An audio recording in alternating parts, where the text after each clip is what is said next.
یک مطلب دیگر مسئله اتحاد. حج مظهر اتحاد امت اسلامی است. سعی کنید این اتحاد به هم نخوره. ائمه علیهم السلام میرفتن در نماز جماعت پیش نمازی که توی مسجد الحرام نماز میخوند شرکت میکردن. امام صادق میرفت شرکت میکرد، تعمد داشت که شرکت کنه و ببینن. برای چیه؟ چرا اینا رو ما این حرفا رو چرا یادمون میره؟ 100 بار تکرار میکنیم، باز یکی از اون طرف صداش بلند میشه راجع به مسئله شیعه و سنی و اختلافات و شکاف‌ها. و چرا این کار رو میکنن؟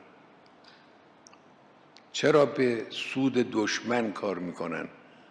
نمیدونن که انگلیس‌ها هنرشون ایجاد اختلاف است و یکی از گسل‌ها و شکاف‌هایی که همیشه انگلیس‌ها استفاده کردن شکاف بین شیعه و سنی بود. حالا شما یواش یواش دیگران هم یاد گرفتن. حالا توی این اندیشکده‌های آمریکا و نمیدونم اینها ملاحظه میکنید، اندیشکده‌های سیاسی و اینا تحلیل‌هایی که میکنن، بله فلان کسا شیعه‌اند، فلان جاها شیعه‌اند، فلان جاها سنی‌اند. به اونا هم رسیده شیعه و سنی. نکنند.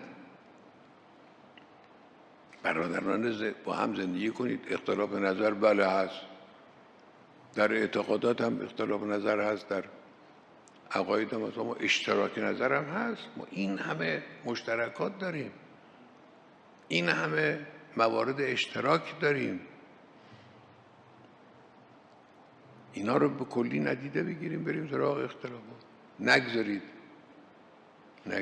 امام رضوان الله علیه ممنوع کردن نماز جماعت را در داخل کاروانها.